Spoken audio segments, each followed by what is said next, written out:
envisioning a moment yet to come.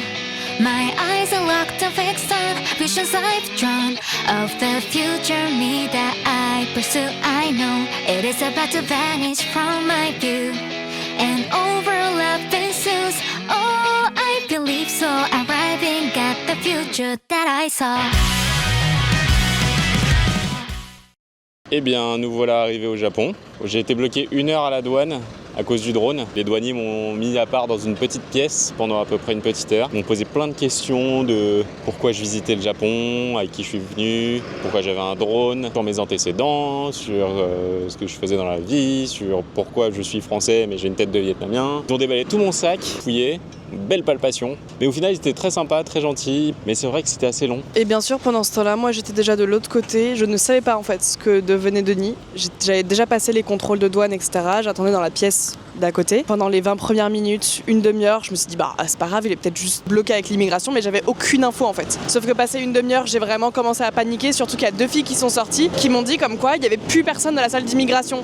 Donc là, j'ai commencé à m'inquiéter. Je suis descendue jusqu'au truc d'information. On m'a dit pareil qu'il y avait plus personne à l'immigration, que tout le monde était sorti quoi. Donc j'ai paniqué comme pas possible. 45 minutes, c'est très long quand on n'a pas d'infos. J'ai appelé Denis, j'ai envoyé plein de SMS, etc. Rien, aucune nouvelle, horrible. Vraiment, tous les scénarios possibles et inimaginables se sont faits dans mon cerveau. Et bien sûr, j'avais pas le droit d'utiliser mon téléphone. Donc je voyais Mathilde m'appeler, mais j'avais pas le droit de décrocher. Horrible.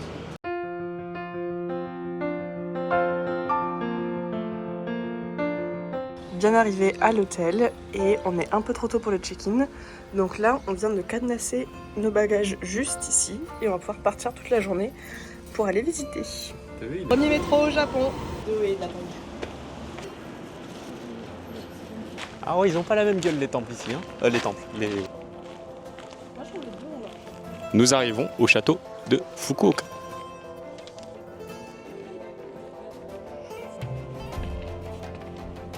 Arrivé en haut des ruines du château de Fukuoka. Ça nous offre une belle vue sur tout Fukuoka. C'est très agréable et très apaisant. On est entouré de nature. Et ça change de la Corée du Sud et des gros bâtiments. Ah, les moustiques ici, ça pardonne pas. Denis est en train de se faire dévorer. Moi, je sais pas, je le sens pas. Donc j'espère que non. Et pourtant, ça fait que 2 heures qu'on est là. Comme si les moustiques, c'était pas déjà suffisant. On vient de se rapprocher maintenant du Ohori Park. qui est un parc donc qui est juste à côté en fait du château où on était. Mais vu que c'est un point d'eau, les moustiques sont décuplés.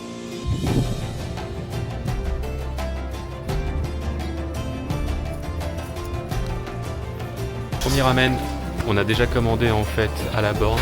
Et là, on choisit nos préférences pour le ramen. Et les cuisines sont derrière.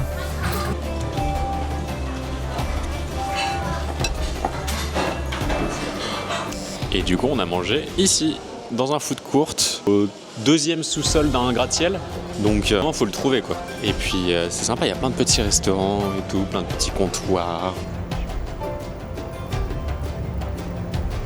Après avoir mangé, on est au Mugiwara Store. Donc pour expliquer, c'est un magasin de produits dérivés de l'anime One Piece. On fait un petit tour à Uniqlo pour refaire le plein de vêtements.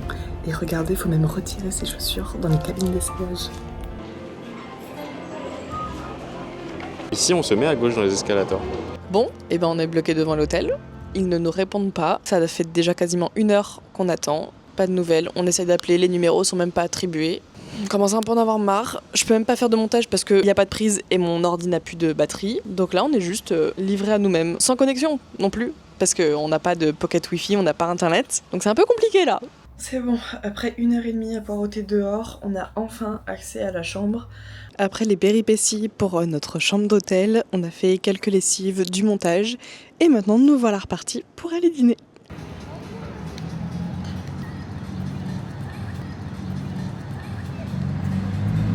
Je crois qu'on s'est égaré. À la base, on voulait chercher un restaurant et on est dans un magasin de gacha. Il y a Aslan et il y a Shadow côte à côte. Nos fils nous manquent.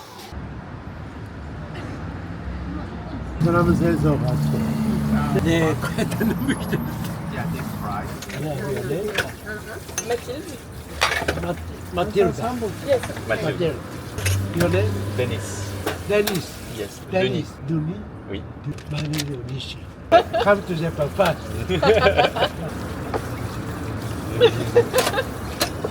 Kampai. Kampai. Kampai.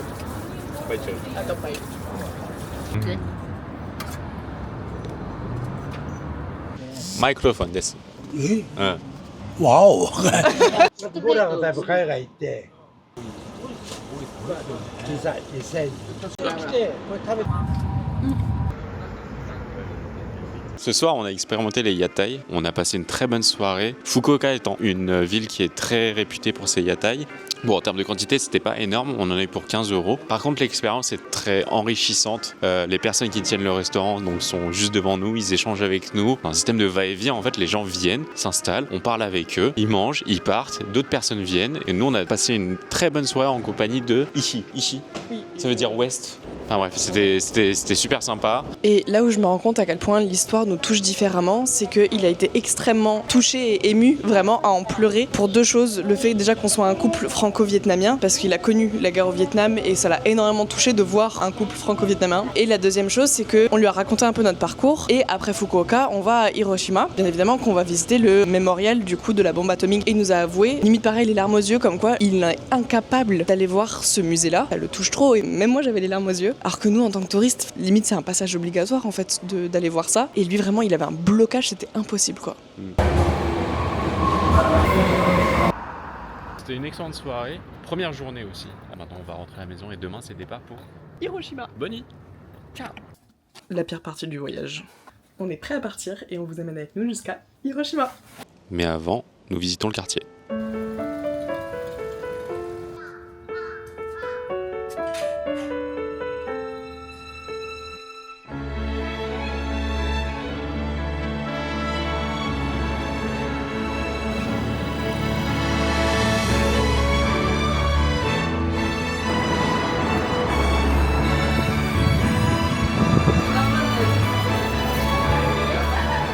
Et alors là, on choisit nos petits bento. Donc c'est des plats à emporter dans les trains et il y a directement une grande enseigne dans la gare qui propose le service de nourriture.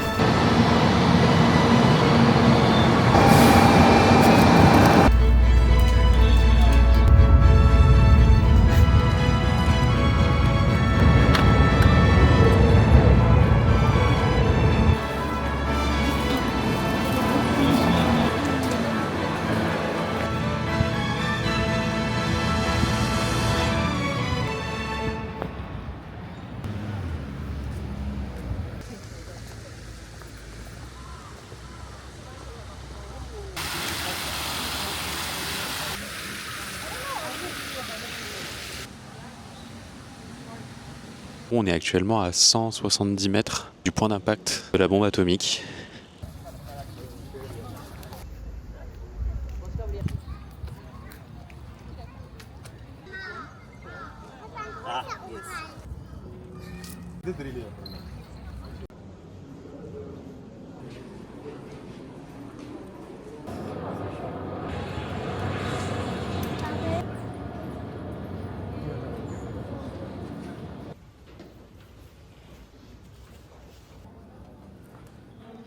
On sort du musée, regardez la taille, ça nous a pris 2 heures, on a visité tout ça. J'avoue qu'on n'a pas trop pris le temps, enfin on n'a même pas pensé en fait à filmer plus que ça à l'intérieur parce que c'est vraiment très prenant, faut avoir le cœur accroché et on se rend compte à quel point l'action de la bombe d'Hiroshima était vraiment inhumaine. Et ouais, ça fait vraiment mal au cœur comme visite. En plus, il y avait un silence pesant dans la salle, vraiment. Alors que pourtant, il y a quand même pas mal de touristes. On était beaucoup, mais il y avait un silence pesant. Et en fait, tout le musée est en noir et blanc. Je sais pas si t'as remarqué. Tous les murs étaient noirs. Et ça fait vraiment comme si c'était un truc figé dans le temps. C'est une atmosphère très particulière. On va tester la spécialité d'Hiroshima, les okonomiyaki.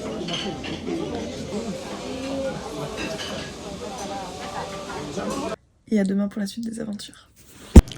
Jour 2 à Hiroshima, et là on va visiter le château.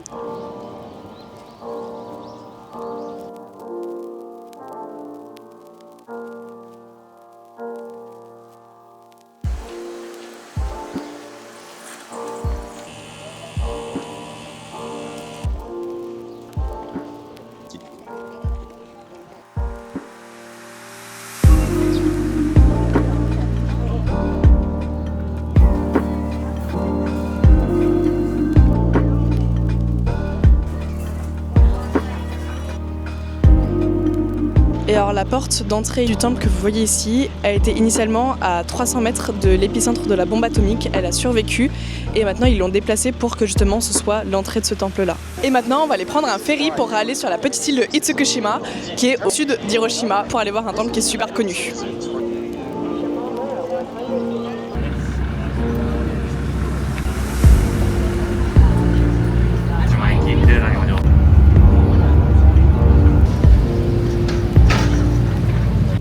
Arrivé à l'île de Miyajima, on a à peu près 3 heures devant nous pour faire le tour de l'île.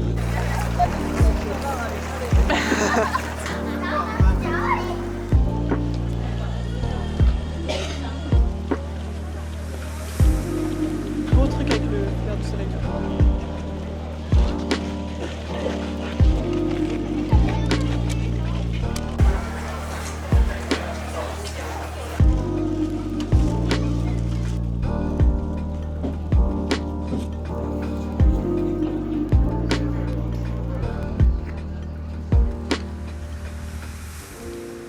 Il y a plein de petits Bernard l'ermite. Et nous voilà devant la Otori Gate. La porte du paradis, et en fait selon les marées, le temple est immergé dans l'eau, tout comme le temple qui est derrière nous. Et en marée basse, c'est juste un peu moins joli, dans le sens où ça n'a pas les pieds dans l'eau. Ça sent la Bretagne. Donc comme vous pouvez voir, en fait tout le temple est sur pilotis. Donc là à l'heure actuelle on est à marée basse, c'est pour ça qu'on peut marcher ici. Et après là où on est, ce sera entièrement recouvert d'eau. Et le temple également.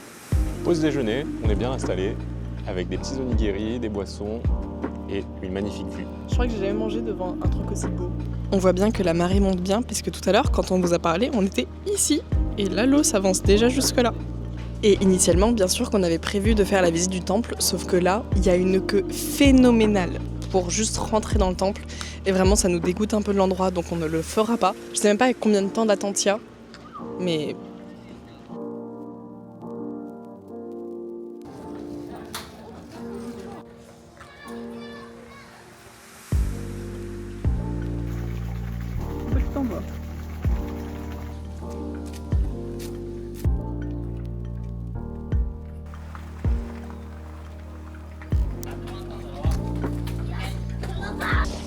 Et voilà la queue pour entrer dans le temple, du coup. Ça part de là-bas, ça continue jusque là-bas. Et il y a encore des gens qui arrivent ici. Voilà. Oui. Oh, il y a une raie.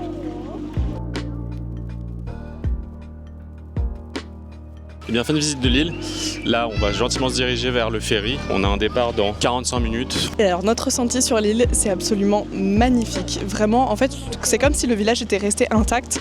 Je sais pas si ça a été rénové pour plaire aux touristes ou si c'est vraiment resté dans son jus. Le point négatif, c'est qu'il y a beaucoup de touristes, forcément, mais ça, faut aussi s'y attendre, c'est normal, c'est un lieu touristique. Mais en revanche, dès qu'on sort un peu des sentiers battus, on a vraiment limite les rues à nous tout seuls. On s'est baladé aussi un petit peu dans la forêt, dans le mont, et ça vaut vraiment le détour si on est à Hiroshima. Et alors, Hiroshima est connu notamment pour ses huîtres, et Denis va pouvoir en déguster une. Oui. Ça pue. Et bah c'est bon, mais sans plus. Elles sont chaudes, cuites, mais rien de bien extraordinaire. Bon, on remballe et on part.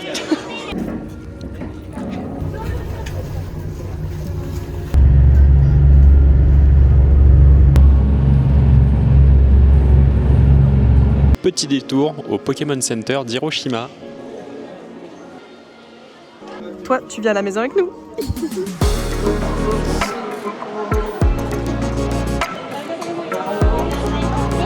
Bravo. Et ce soir, on teste le KFC japonais avec un service impeccable. Pour l'anecdote, il y a une tradition au Japon où à Noël, les Japonais mangent KFC. Dernière matinée à Hiroshima qui va d'ailleurs conclure ce premier vlog au Japon. Tu veux dire ce qu'on fait ce matin ? On va au jardin Shukkei. Let's go! Et bien sûr, j'ai pris mon petit tampon. Nous voilà dans le parc, on a payé environ 3,10 € pour nos 2 tickets. Et selon les saisons, en fait, il y a des spots particuliers pour voir certains types d'arbres. Donc là, on espère voir un début de feuilles d'automne, même si on est un petit peu trop tôt par rapport à la saison. Et le parc doit être assez grand parce qu'il y a tout un parcours qui fait quasiment 1 heure de marche.